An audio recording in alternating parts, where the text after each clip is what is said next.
Em João 5, de 1 a 9. Passadas estas coisas, havia uma festa dos judeus e Jesus subiu para Jerusalém.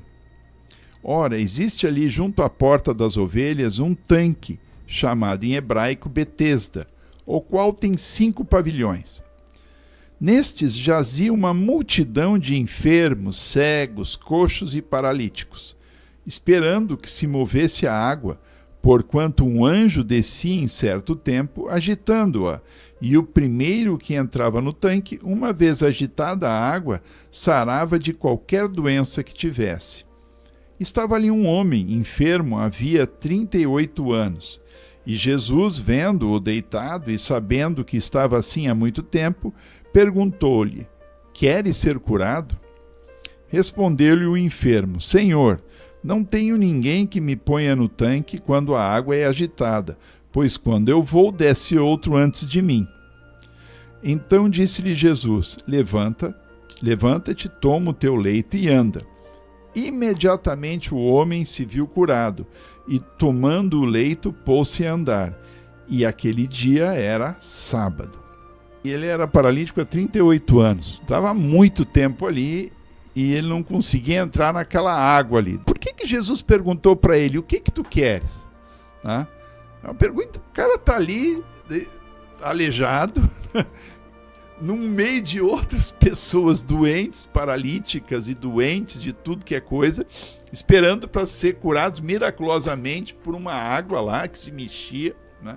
E Jesus pergunta para ele, lá no meio daquele: o que tu queres? Sim, a pergunta é tão óbvia que, se a gente olha bem, enfim, o relato, percebe que o homem não responde diretamente essa pergunta, porque para ele era óbvio, né? Você quer ser curado? Ele já diz assim: Senhor, enfim, o problema é que a água aqui é agitada e tal, e eu sou paralítico. Sempre tem alguém, enfim, né, que chega antes de mim e daí não dá certo.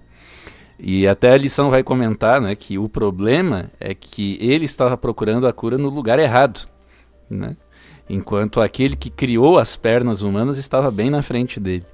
Então, Jesus, ele faz essa pergunta porque realmente é realmente para ele pensar, né? Deus, ele quer fazer uma obra muito grande na nossa vida, mas ele só vai fazer isso se a gente permitir e a gente entender que essa obra de Deus na nossa vida, ela vai ocasionar mudanças, que elas sempre vão ser para melhor.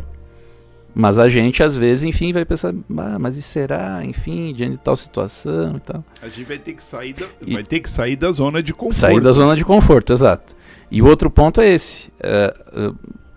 Hoje, eu poderia dizer que praticamente todas as pessoas têm fé. Só que a grande maioria das pessoas tem fé no objeto errado. E é por isso que a fé, ela não se baseia, enfim, no tamanho. Mas eu queria ter muita fé. A questão não é essa. O ponto-chave não é o tamanho da sua fé, mas o fundamento dela. Por isso que Jesus disse que se alguém tivesse a fé do tamanho de um grão de mostarda, né, podia dizer para o monte: vai daqui, vai para lá. Né? Então a questão é o fundamento. Esse homem tinha fé, mas ele tinha fé, e aí já vou deixa para ti aqui, né? Ele tinha fé no quê? No movimento da água. Mas ali estava aquele, enfim, que é o criador da água, do mundo, dele, né? E estava ali. E ele poderia, enfim, ele estava com a fé no objeto errado, na pessoa errada. E é por isso que agora Jesus faz a pergunta, direciona, enfim, leva ele a refletir, e logo depois, enfim, que ele fala: olha, senhor, mas não tem, enfim, quem me leve ali. Jesus diz assim: olha, então pegue agora o seu leito, enfim, levanta, pode ir para casa. E aí a questão é: como assim? Mas ele teve fé na palavra de Jesus. Ele se levantou, né? Se levantou. Ele, mesmo não sentindo nada diferente naquele momento ali, ele se levantou, e no momento que ele se levantou, os músculos responderam. Por quê? Né? Porque aí a fé dele se apoderou do milagre, né? Mas, pastor, a gente queria dar uma olhadinha nessa água aí, né? Essa água me lembrou muitas coisas que acontecem hoje. O senhor já viu aquela história do copo d'água em cima da televisão? Sim, não só o copo d'água, como a Bíblia também, né? A Bíblia em cima, a Bíblia abençoada, né? Tem um pouquinho de terra que vem lá lá de Jerusalém, Isso. a lasquinha, o óleo ungido, a lasquinha da cruz de Cristo, que deve ser uma árvore muito grande, deve ser um tronco muito grande. Se bem que agora, até com as TVs, né, que agora não são mais de tubo, né, é mais difícil colocar a Bíblia em cima, né? Mas eu, na minha infância, esse era um costume que existia em casa. Ter a Bíblia ali em cima, da TV, você colocava, enfim, um copinho d'água, você colocava, enfim, na porta de casa, colocava o Salmo 91, né?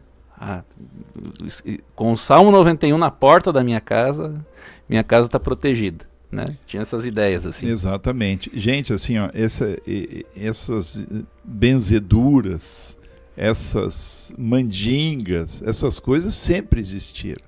E aqui a gente está vendo mesmo lá entre os judeus, né, que eram o povo de Deus, tinha esse tipo de superstição. Tá? Se funcionava ou não, a gente não sabe direito, mas a gente vê que para muita gente funciona, vamos botar entre aspas aí, né? A gente sabe como o inimigo faz as coisas, porque ele quer desviar as pessoas de Cristo. Todas aquelas pessoas estavam ali. Por que elas não estavam indo atrás de Jesus? Jesus já estava conhecido já, entende? E elas estavam ali ainda.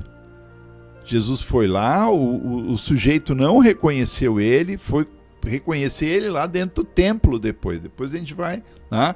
E eles não estavam indo atrás do verdadeiro doador da vida. Estavam indo atrás de uma superstição, buscando um lugar onde eles não vão encontrar, né? Talvez ali um ou outro, né? Satanás fizesse alguma coisa ali justamente para continuar gerando aquela superstição ali e manter aquelas pessoas escravas do inimigo, porque ali eles estavam escravos do inimigo, escravos daquela situação, entregues a ela. E não é isso que Deus quer de nós. Deus quer que a gente se liberte. E Ele fala e a gente tem que atender ao mando dEle, independente do que a gente está sentindo. Esse homem, se ele tivesse dito, eu não consigo, eu sou aleijado, ele ia ficar ali. Mas ele não, ele realmente obedeceu a ordem de Cristo e levantou, pegou a cama dele e saiu correndo. Isso, a escritora Ellen White, né, vai destacar, e isso aparece na lição, diz assim, que o homem podia ter duvidado, perdendo a única oportunidade de cura. Contudo, acreditou na palavra de Cristo e, agindo de acordo com ela, recebeu força. Né? Isso ela escreveu no livro Desejado de Todas as Nações, página 202, 203. Então, ó, a gente vê, né, que, assim, o homem estava com a faca e o queijo na mão ali, né? Mas ele precisava fazer o quê? Vou confiar naquilo que Jesus disse aqui, daí vou seguir. Então, se ele tivesse duvidado, simplesmente, né, ele teria perdido, né, essa oportunidade, né, ímpar, né, na sua vida. Mas que bom que ele aproveitou.